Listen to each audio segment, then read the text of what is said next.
Today's today's agenda kind of is to set certain foundations that we want to hold sacred for the rest of the year, because I feel that we often don't take the time to do so, and it can very easily be that we get into the mode of hitting our goals, going to our workplaces, you know, thinking about big things that we want to achieve in 2026 without really grounding ourselves in intentions, in certain aspects that we want to explore as well, which are more softer and not very rigid and masculine. So that's the intention.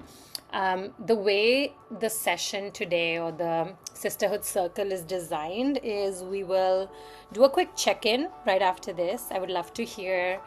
There's some people who have signed up and haven't showed up, so we'll see if they come. But whoever's here, I would love to check in with you and see how everyone's doing. We'll explore this idea of like love being the foundation for our well-being, for our life, and then we'll get into journaling. Normally we start the practice with movements, but we'll do a movement in the middle today just to mix things up, and then we'll continue the journaling and just close with a commitment. So I hope you feel welcomed. You feel like this is a space that you can allow yourself to kind of explore your inner world a little bit. If you have any questions at any point, feel free to use the chat to share them or unmute yourself. We're a small group. This is it's a circle. I'm just facilitating. So feel free to jump in and share what you're thinking as well.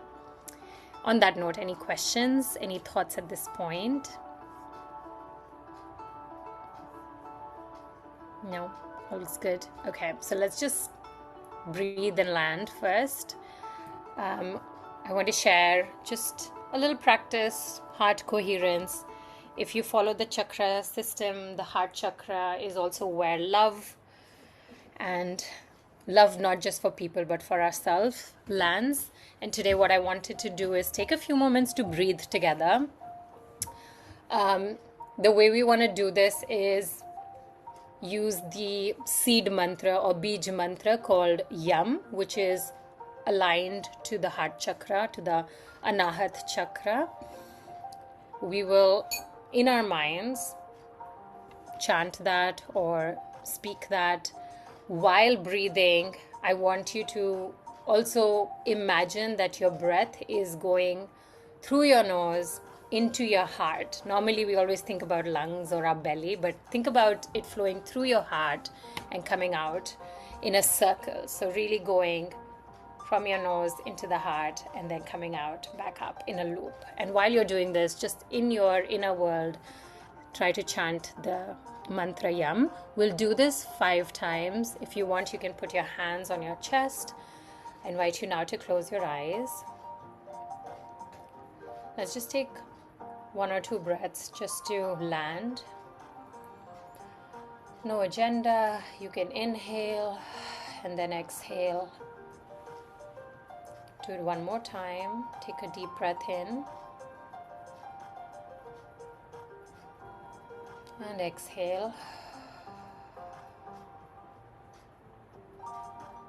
Now, as you inhale, start to chant the mantra Yam and continue it as you exhale out. We'll do 3 rounds and then we will arrive back in the room. So you can start at your own pace.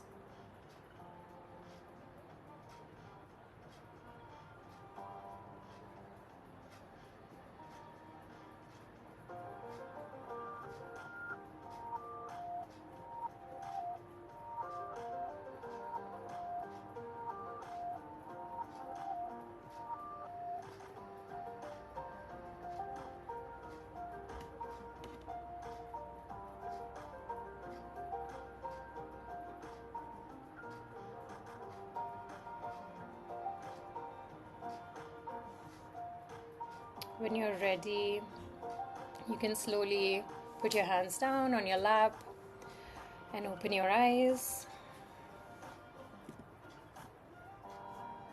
I would love to check in. If everyone can maybe write a few words. How is your heart today? In the chat. I don't think any of you have actually crossed paths before, so feel free to put it in the chat. I see Meghna and Maithili are here now as well. Welcome, guys. I'll take a few moments to answer this question. How is your heart?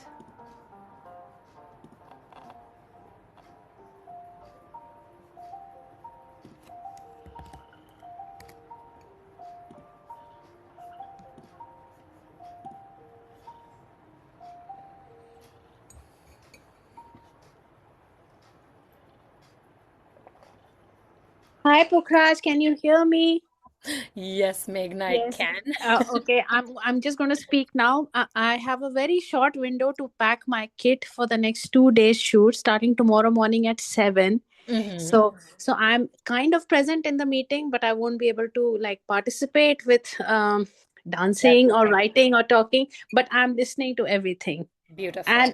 and trying to pack my kit because Sophia has left for art class. So this is my window.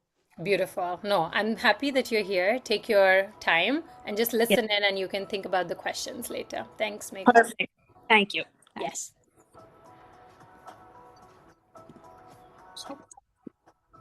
I'm gonna mute Meghna. Yes. All right. I would love to hear any answers in the chat. Again, if you don't feel like answering, you don't have to. But if you have an answer to share with us, feel free to add it.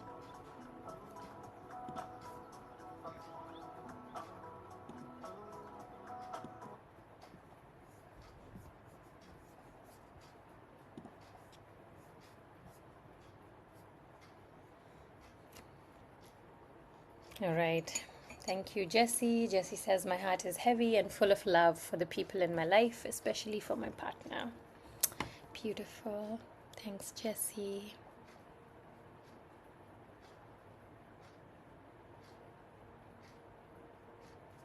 Prachi says she's feeling restless, thinking and feeling too much. Beautiful. Absolutely valid. Everything is not always rosy when we think about love and think about our heart. So thank you for being vulnerable.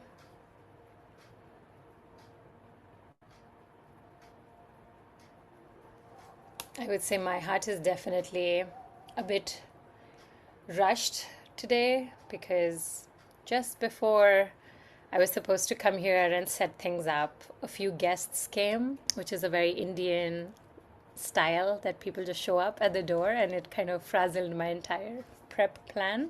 So I'm trying to land and calm my heart, but I'm very grateful that all of you are here and sharing this space together with me. So thank you for being here. Laura says, not a clear answer. Will need to ground myself to know better, but I would say my heart is full of love. Beautiful. Hopefully, Laura, we have a bunch of questions, so hopefully that is a beautiful exploration for today for you. Okay. All right, let's move on. So, as I kind of introduced a little bit, I wanted to explore the idea of love as a foundation. Often we think about the month of February, Valentine's Day, as a way of like consuming or performing. We need to buy those roses, we need to get those chocolates, and if we don't, our self-worth gets attacked. We don't really feel good. Often as women, we crave that external validation from our loved ones in this time. But I wanted to reframe February as the month of showing love to yourself and self-reverence. Can Valentine's Day not just be a one-day act, but something that you continue throughout the month? And what could that look like? Because, again, we show so much love to the people in our lives, but often we forget to show love to ourselves. It also comes at a beautiful moment in alignment with the theme of the month, which is about setting intentions and foundations, because we want to live a life which feels soft and pleasurable, where you don't feel the pressure of performing all the time. So, really, I look at love as an act of maintenance and not just as romance, even though I have some really lovely people in my life who I have a lot of love for.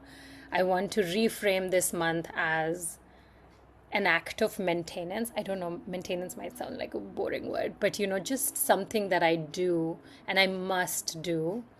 Just like I brush my teeth every day, how do I show love to myself every single day? Because that's what is going to sustain me in the long run. And the last Substack I wrote, I don't know if you guys had a chance to read it, but I wrote how I'm becoming a more high maintenance woman from a low maintenance woman, because I think I was trained to be nice, and I was told that being a good girl means being sweet to everybody, being kind, and not pushing people's boundaries, and not trying to take up too much space. And being low maintenance was like something that was considered really valuable. But what I also realized is, in that process of becoming low maintenance, I stopped listening to my own desires. I stopped asking for support for my own needs.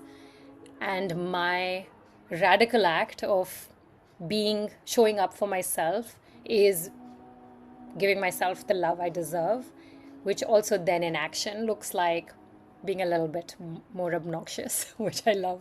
And I'm loving this time in my life, asking for what I deserve. Again, it's not something that women know how to do naturally. Some of us do, which is excellent, but most of us haven't been supported in that exploration of what does it mean to have love without mixing it up with sexuality, or just your relationship with your partner, or your intimate relationships. So today, the key reframe essentially that we're going to explore is being high maintenance is not demanding. High maintenance, in a way, is creating this clear, nourishing, self-honoring way of living, and showing ourselves love in this month, so that from that we can really plant the seeds for the things that we want to see in our lives. And that's the exploration for next month. But we'll stay here. We don't need to set any goals still, even though intentions might sound like getting ready and getting more concrete. But here today we will explore what it means to intentionally love ourselves. So let's take maybe a few minutes to answer this question. What has love meant in my life until now? And who has it been directed toward? Because I'm sure you all have an answer for this. At any point you want to share any reflections that come through, feel free to unmute yourself or put it in the chat, whatever feels convenient. I would love to hear. But we'll take maybe just 2-3 more minutes on this, and then we'll get into the larger questions I have for us today.